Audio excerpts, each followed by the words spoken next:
Hello everyone, welcome to Lukman IS. Today we are going to have the Hindu analysis of 16th October 2020. So let us see which are the important articles in today's The Hindu newspaper.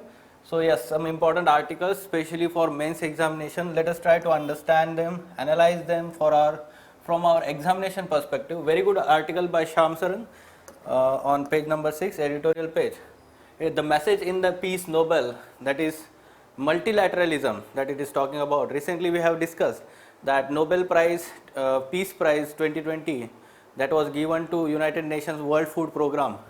So the significance of, or the message, important message through that Peace Prize is that multilateralism is need of the hour to tackle the cross-national or global challenges that the present world is facing. Okay, so yes, let us take input from this article. So these are the key points from the article. Very good statements and arguments that are given in the article. For example, here you can see that it is paradox that the precisely at the time when the salience of cross-national and global challenges has significantly increased, the nation states are less willing to cooperate and collaborate in tackling them. The best example is at present COVID-19. The other examples like we can say that climate change issue and terrorism and all things are there, all challenges are there. To tackle those challenges, there is need of cooperate and collaborate by international communities. However, there is, we can say that less willingness among these nation states to cooperate with each other and collaborate. When the lives of the people are at stake, active collaboration would have enhanced our collective ability to overcome what has become a public health cum economic crisis. But we live in an era when nationalist urges fueled by political opportunism diminish the appeal for international cooperation. Now this statement can be directly written in your essay or any question that is, let's say international relations में अगर question आता है. So yes, the significance of multilateralism, you can write that. This year's Nobel Prize to World Food Program is recognition of its role in combating hunger and malnutrition across the developing world. The message which this award is sending to the world is that we need multilateralism as an expression of international solidarity. Okay, so solidarity is very much important in tackling such kind of challenges that we are facing, and multilateralism is the expression of that. It is also a warning that novel coronavirus pandemic is reversing the substantial gains made in the fight against poverty. Okay, so poverty and hunger and malnutrition, food security, all these are very interconnected, we can say that terms here or challenges that we have at present. And yes, in coming points we can see there that how this interconnectedness has been recognized in sustainable development goals. Okay, so what is the significance of UN at 75? Okay, so yes, United Nations is at the center of multilateral institutions and processes. It is celebrating 75th anniversary of its founding this year. UN has kept alive the notion of international solidarity and cooperation through various, let's say, its arms or organizations. If it has become increasingly marginal in mobilizing international responses to the global challenges, the fault lies with most powerful member countries. They have deprived United Nations of resources. They have resisted efforts to institute long overdue reforms. 75 years on, its structure no longer reflects the changes in power equations that have taken place. So we will not go into details of UN reforms that has been already discussed in earlier lectures. Okay, UN reforms or UNSC reforms, Security Council reforms. Next point it is talking about is globalization is here to stay. Given the scale, urgency and seriousness of the challenges we confront, we need maximal and not minimal responses. The dynamics of negotiations and their outcomes would dramatically change if delegations come with a brief to contribute as much as possible within the limitations of resources and demand the minimum in terms of access needs. This is the international solidarity which the globalized world required, at present to handle dense interconnectedness that bind us. Okay, so this is what is required at present. So बहुत कम जो है वो demand करना और बहुत ज़्यादा contribute करना, this is what is required at present as let's say form of international solidarity. Globalization may have stalled, but as we become increasingly digitized, there will be more and not less globalization. Okay, so yes, the more we are digitizing our economy, society, more interconnectedness will be there and more globalization will be there. In the contemporary world, the line separating the domestic from the external has become increasingly blurred. Okay, so in tackling the domestic challenges, deeper external engagement is often indispensable. So, for example, internal security and the relations with neighboring states of India, so that becomes very much important, right? So that's why domestic and external has the boundary line between them has become blurred. The interconnectedness among the various challenges, for example, food, energy and water security are interlinked with strong feedback loops. Enhancing food security may lead to diminished water and energy security. Like for example, intensified agriculture that is practiced to enhance food security may lead to water scarcity because of increased amount of irrigation, and energy security, the amount of energy that is used for that irrigation purpose, again that is leading to energy security problem. It is recognition of these interconnectedness that the international community agreed on the set of SDGs, Sustainable Development Goals. Okay, so SDGs are cross domain but also cross national in character and hence demand greater multilateral cooperation in order to succeed. For example, here we can talk about climate change. जो SDG 13, 14 और 15 है, ठीक है, generally resource conservation and climate change, regarding that those SDGs, so we can say that especially they are of international character. Finally, this also points to the need for more democratic world order, since the lack of cooperation from even single state may frustrate the success in tackling the global challenge. Right. For example, here in the article it is given that even though India succeeds in tackling the climate change or reduce its global carbon emissions, we can say that that will not result into reduction in global warming and climate change, because if the other states or other countries continues such kind of carbon emissions, then that will have certain kind of impact on India also.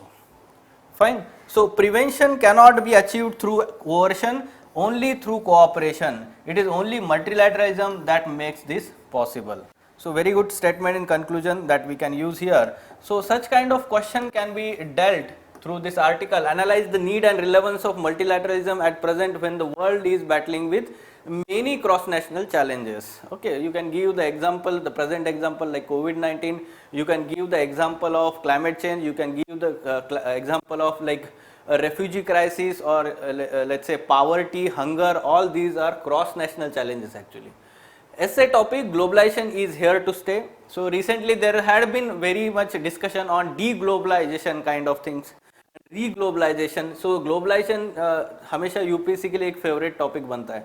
So essay topic, another essay topic: prevention cannot be achieved through coercion, only through cooperation. This statement can be elaborated by giving various examples, various aspects at let's say local level, regional level, state level, national level and international level. Fine. Okay. So yes, moving on to next article, dealing with a deluge.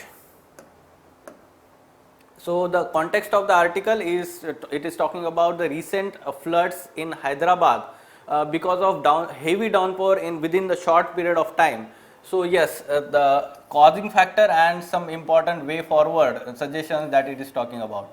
October 13, the monthly average rainfall of Hyderabad for October was surpassed on a single day when 192 mm of rainfall. According to IMD, this is the highest rainfall in the October recorded in Telangana's capital since 1903. So such high intensity downpour in short span is bound to affect densely populated urban area, and Hyderabad was no exception. The monsoon storm, okay, so depression formed over the west central Bay of Bengal that never became the cyclone, has managed to cross the east and the west coast of India. This is rare and a rain related disaster event that is difficult to plan for. Okay, so we know that cyclone related what you can say early warning systems are there in place, and then the disaster management authorities and let's say all the mobilization of resources happens. However, such kind of small storms which have unpredictable impact, let's say rain bearing impact, we can say that on the continent, or we can say the our peninsular region. So that is very difficult for plan for such kind of events. Floods and deluge, like any other disaster, disproportionately affect the poor. Okay, the extent of damage and turmoil show the lack of preparation and disaster mitigation, the problem that plagues most of the urban centers in India. So disaster preparation, disaster mitigation. What are the causing factors, especially in Hyderabad? Much of the damage was due to overflowing of lakes, particularly the Hussain Sagar Lake, which is at the middle of the city, breaching of storm water drains. Okay. The construction over lake beds and encroachment of drainage channels have been identified as the problems that have exacerbated the flooding and inundation in the city in the past also, but little has been done to unblock the existing storm drains. Besides the lakes and canals, wetlands and watersheds play a very important role in absorbing excess rainfall, but regrettably, rapid urbanization in the twin cities that has resulted in the loss of large portion of wetlands. So basically it is Hyderabad and Sikandrabad, it is talking about twin cities adjacent to each other. So yes, loss of wetlands due to rapid urbanization.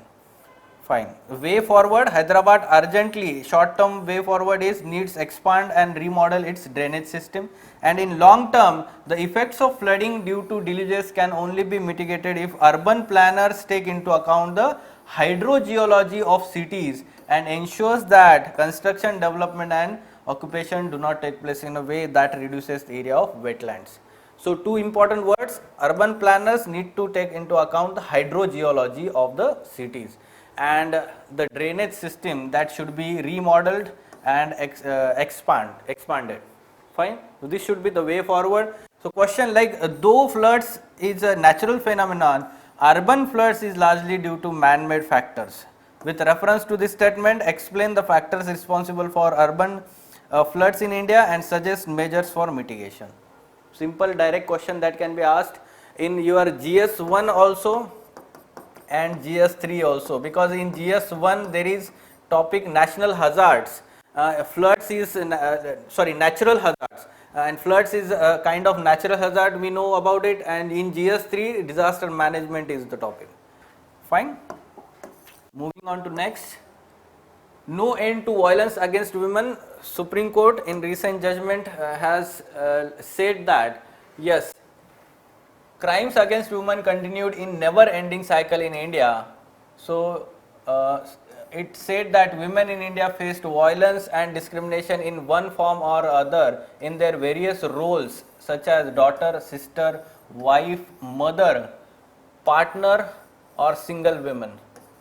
Okay, so yes, obviously a very unfortunate reality, we can say that the Supreme Court has again highlighted in Indian society that the discrimination and violence against women in some form or other happens in their various roles. Okay, so yes, though the judgment called a 2005 law against the Domestic Violence Act 2005, it is talking about as a milestone. However, it said that domestic violence continued to be the least reported form of violence towards the women. Okay, so women continue to be vulnerable to these crimes because of non-retaliation coupled with absence of laws and laws addressing these rights and ignorance of existing statute. Okay, so this is the legal aspect it is talking about. And what is moral or ethical aspect? Like societal attitude, stigma and conditioning also made women vulnerable to domestic violence. So this is, we can say that, the moral or ethical aspects. Also, the relationships outside the marriage were not recognized. This said the circumstance ensured that majority of women preferred to suffer in silence, not out of choice but of compulsion. It is said that progress of any society depends on its ability to protect and promote the rights of the women. So very good statement that can be directly asked in your essay topic, as a essay topic. Okay, so yes, this can be the essay, progress of any society. So basically the Supreme Court has again highlighted the kind of violence and discrimination that women are facing in Indian society. Yes, GST, center to borrow for states. Yes, we are having this follow up since last month. We can say that the center on 15th October, that is yesterday, appeared to make departure from its earlier stance that states should undertake market borrowings to bridge the 1.1 lakh crore GST compensation shortfall this year, stating that the government of India will now undertake the required borrowings in tranches and pass them to the states as back-to-back loans that will reflect in their own account books. So basically now the central government is borrowing from the market, and then it will give back-to-back loans to states. Okay, so that will be reflected in the capital account of states. So we can say that the move may help break the impasse between the center state over the issue of borrowing to compensate the latter, that is states. Okay, so we can say that recently there was impasse over let's say this GST compensation issue. Economists welcome it as cleaner way of raising necessary funds swiftly and bringing the attention to fighting the pandemic. It will offer big breather to states, particularly that have high fiscal deficits and would have had to have higher rates if they approach the market. So this is, we can say that solution that has come, the center has come up with. Fine. Yes. Malayalam poet Akkitham passed away. So yes, legendary Malayalam poet Jnanpith laureate Akkitham Achyutam Nambithuri died at the age of 94, the last Malayalam poet to be called Mahakavi. Okay, so great poet. Akkitham was considered tallest among the Malayalam poets.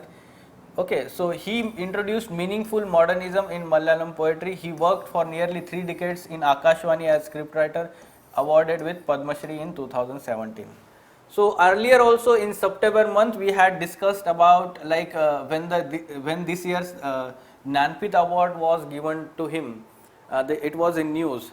So yes, to know more about Jnanpith award you can refer to that article, The Hindu Analysis, 25th September 2020. Extra information about that award. Okay, so some important captions and quotations, very good captions and quotations from today's newspaper. Okay, so it is first, it is talking about international relations, ethics, and we can use them in essay paper also. Okay, whether it is globalization related or international relations related topic. Okay, so this is general statement that can be used in essay. Prevention cannot be achieved through coercion, only through cooperation. The progress of any society depends on like women related, यहाँ पे आप देख सकते हैं.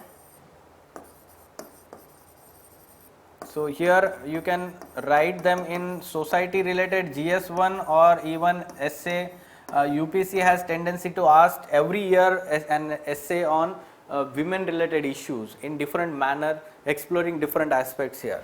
Fine. Okay, so these were important articles in today's The Hindu newspaper. For further information on editorial discussion classes or ED classes wherein in-depth analysis of all these mains related articles is done and a very good perspective building is done by Ansari sir and team.